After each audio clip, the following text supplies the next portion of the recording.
Hey Goddess, welcome back to Goddess State, where we let our divinity speak for itself. Today I want to talk about one of the most powerful moves that you can make as a sovereign being in reality creation, and that is choosing to respond versus react. Because you always have a choice, and reacting is very instant. It's this knee-jerk survival reflex. It's the thing that you blurt out before your mind even has a chance to process what you just said. Responding is intentional. It's when you pause, you breathe, and you choose what energy you want to send forward into the space. One of my favorite quotes goes, "Between stimulus and response, there's a space.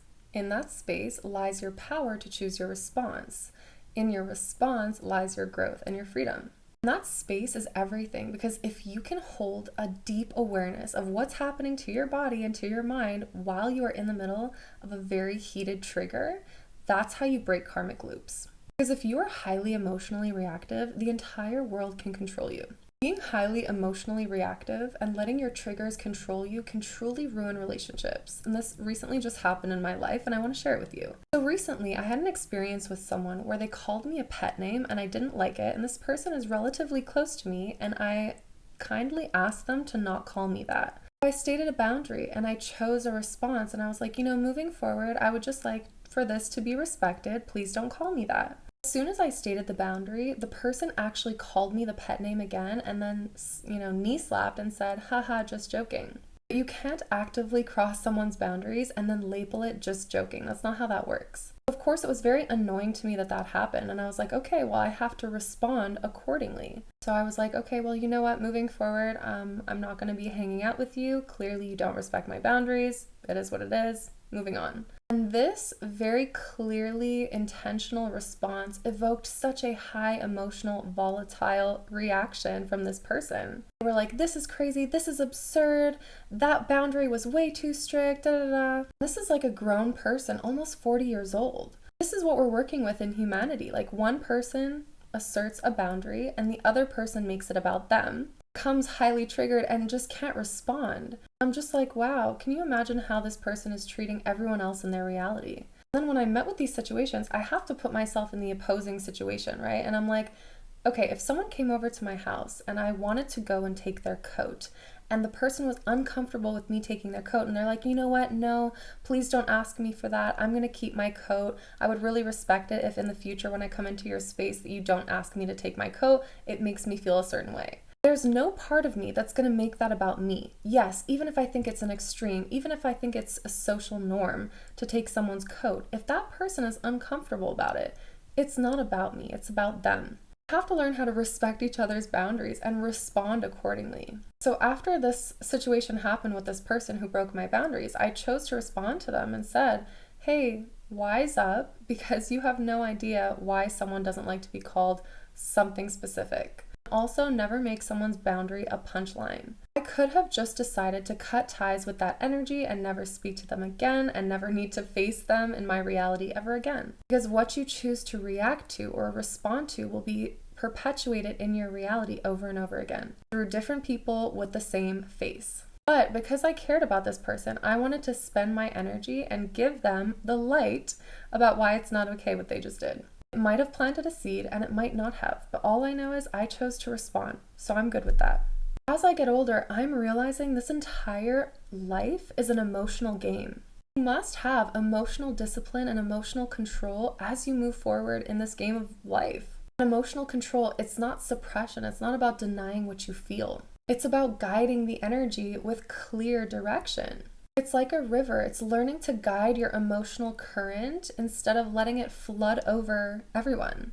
And remember, the body doesn't know the difference between imagination and reality. And if you're continuously rehearsing an emotion from the past, then your body thinks that it's happening in this moment. You can never actually move on. That's why they say, wake up with amnesia every single day and you'll be the happiest person ever. Your cells will regenerate. Your body will think it's a brand new person on this planet. No longer ruled by the past. You're sculpting the future. You have things to look forward to. You're emotionally liberated and free. Because a lot of the emotions that we have are stuck in the body, unconsciously, in our fascia.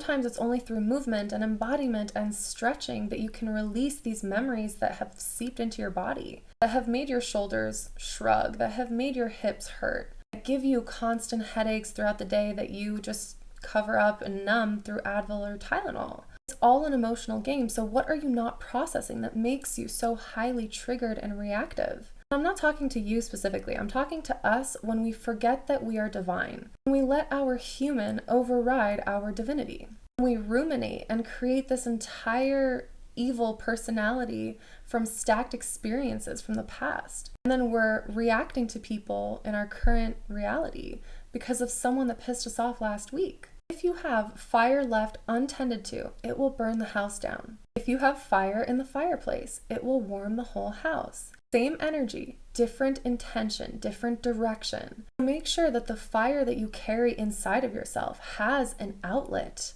Okay, someone makes you angry, someone pisses you off. Do you have an outlet where you can put that into your journal? Can you create a song or a piece of content? Can you build an empire? Anger is one of the best emotions. Anger is Mars energy. Mars energy is action and drive and dedication. So alchemize these feelings into art. Direct the emotional flow. Choose your response. Because otherwise, when you react, it does become like a wildfire. And obviously, wildfires are dangerous. Have you ever reacted too strongly to someone you really love and then it ends the relationship? Or maybe your reaction ends up burning someone that you never intended to get burned. This is why emotional control is so important. Emotions are energy in motion. When you move it through breath, sound, expression, you release it.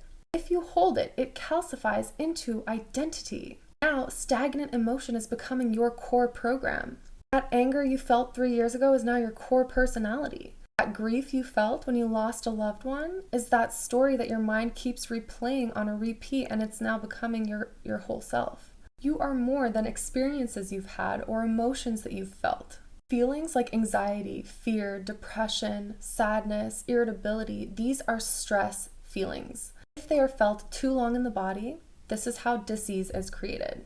If you keep reacting to all of the unfavorable events in your life that you are perceiving, you will keep perpetuating the same reality. Reality doesn't respond to what happens to you, even if you're having the shittiest life ever. It responds to the state that you meet reality in. Shift your energetic response to what's happening to you, and the whole mirror of reality reflects that energy back to you. Reality starts reorganizing around the frequency that you've chosen to stand in. Let's say that you're in a relationship and you have this insecure attachment where you are highly disorganized attachment or highly anxious person. So no matter what your partner does to you, everything creates paranoia. You react by responding very intensely, criticizing, accusing, blaming, going in your telescope and finding all the things. In that reality, the person that you are meeting becomes a mirror for your anxious attachment. And they will start showing you all of the reasons why you should be paranoid. They will start showing you all of the reasons why you shouldn't trust them. But if you become securely attached and you think about your own power, you know that you can't control another human being. You can only control your own energetic sovereignty.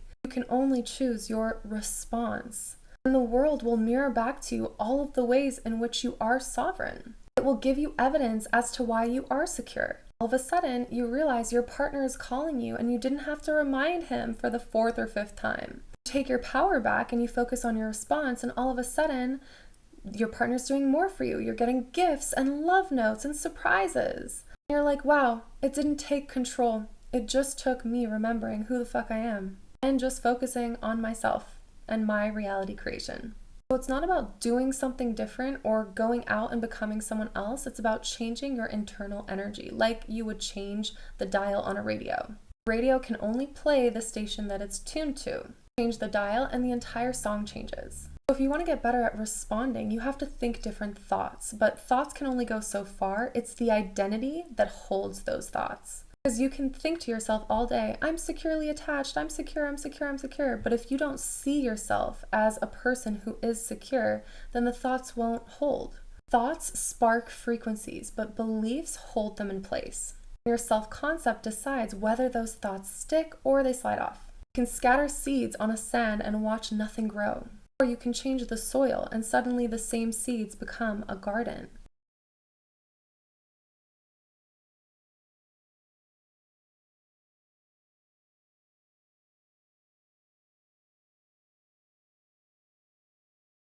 And we can't talk about emotional control or energetic response without talking about nervous system regulation.